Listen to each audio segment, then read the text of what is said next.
Hey everybody, welcome back to the channel. Gonna start this one off doing a little bit of redneck engineering. Ended up getting a 1988 Thunderbird for doing work for a guy. The pictures he sent me, it looked like it was gonna be pretty easy to get out, but unfortunately there is a tree growing up right beside it. So I got buddy Dakota here, he's gonna help me out. This is what I was talking about with redneck engineering. Car has been off the road for about 20 years now. This is what we're dealing with. Got a nice trash pile there, and then the tree is actually touching the car. So far we were lucky enough to get air in all four of the tires. That was the first thing we wanted to try. Dug it out a little bit on this side so that way yanking it over isn't going to be too bad. I know attaching it to the wheel is probably not the smartest idea, but it's the only thing we are able to do since underneath the car is full of trash and there's really no good mounting points. So here we go. All right, so good news. Didn't rip the wheel off the rear end and we ended up actually getting it out. The only damage to the car that we caused was we actually ripped the mirror off on the driver's side, but it was already kind of fuckered up, so no big deal. Now we just got to go through it, see if we can't find the keys so we can put it in neutral. It's going to be kind of helpful if we can. If not, this is going to be another interesting. Alrighty, well, as you can see, we ended up getting it up on the trailer. It was buried pretty well. A lot of trash underneath it. Looked like something made a din under there. So, but I crawled underneath it since we don't have keys for it, and was then able to hook the shifting linkage to get it to put it in neutral, and almost ran myself over. So that's good. But yeah, now next step is to get her home and see if we can't get it running. Alrighty, well, we got her home, we got her unloaded, where she's gonna sit for a little while. But one thing I do want to do is I want to pressure wash it, see how bad everything actually is. From the looks of it, underneath is pretty clean. I had to go under there to unhook the shifting linkage to get it put into neutral. But when I hand the phone over to my buddy Dakota, he's gonna record, hopefully. So here we go.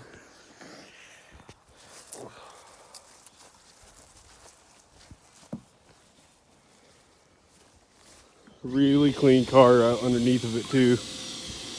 I didn't think it was going to be clean, but a lot cleaner than I expected it to be, that's for sure. For it to build pressure.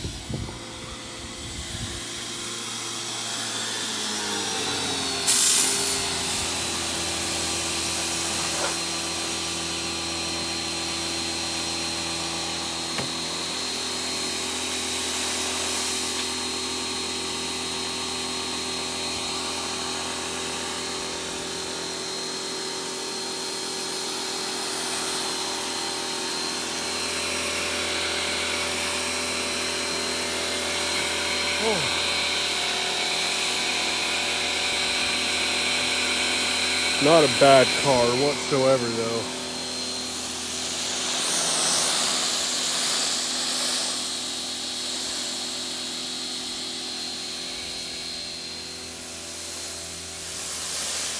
First time it's had a bath in 20 years. It's parked in December of '01.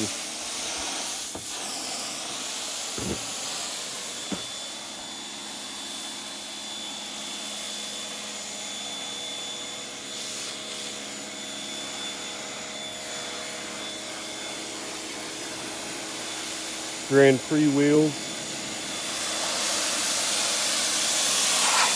It's not a bad color blue either. Yeah, I kind of like that. So before after pressure. Nothing too extravagant. Now that I think about it, we probably should have done this at a car wash. Yeah, probably.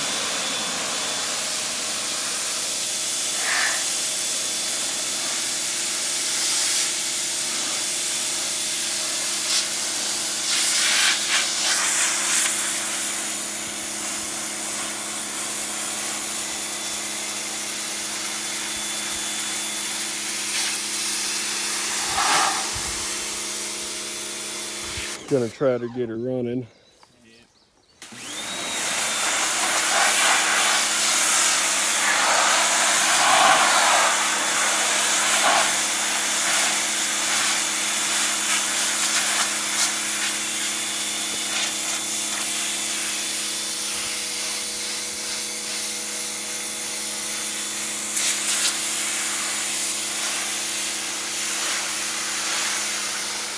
Interior isn't in bad condition either. In really nice, fair condition. We'll have to do anything on the inside besides maybe wiring. Alrighty, everybody, we're back. As you can see, it's quite a bit later. Much more reasonable temperature now. Going to see if we can get the motor to turn over. I don't have keys for it, so we're just going to jump the solenoid. I need a screwdriver. Do want to check, because like I said, it's been sitting 20 plus years. And that's very surprising. Just a mud dauber nest. No mice or anything in there. That's kind of surprising. Yeah, but it's all over in there. Yeah, We're but not gonna try and turn it ready to start it. We're just gonna. before it does get too dark out, I want to show you guys the interior on this, which kind of surprised. It's not that bad. It's like a weird greenish blue. It does have a very nice no. Dead animal, moldy smell to it. There we go. Turned on the flashlight so that way you can see a little bit better. But the dead animal smell is probably coming from the 9,000 dead mice in here. Not really much to this car. I'm really surprised that the seats are as in good a shape as they are. Dash is obviously really cracked up. But yeah, we're gonna see if we can't get it to turn over. And I know I'm gonna have a couple of questions. Yes, it does have a turbo coupe hood. No, it is not a turbo coupe, unfortunately. It is the 3.8. So there's no lights on in there, so I'm gonna have to go get jumper cables.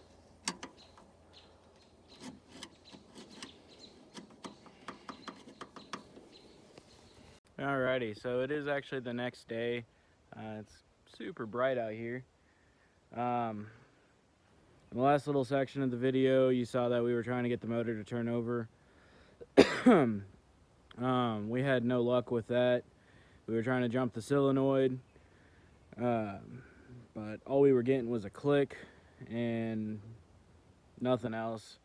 It's a little too low to the ground. The tires went flat again to get under there and try to jump just the starter. We can't get it to turn over by hand, and like I said, we couldn't get underneath it to put a wrench on the crankshaft pulley. So my dad and I were talking about it last night on what we should do with this, and we did some searching on Facebook. We found a couple of 302s and a 5-speed that came out of Mustangs, and we were thinking that would be a pretty cool idea to do with this car. Make it a 302 5-speed, posi rear end, make it a nice little semi-sleeper, primer it black, or leave the patina on it, get all the black paint off of it, because I'm not sure if somebody decided they were going to spray paint it black or what they were doing. But then yeah, so that's probably going to be it for this video of the Thunderbird. At least until we decide what we're actually going to do with it. So yeah, thanks for watching. If you have any questions, leave a comment. Please subscribe. Have a great day.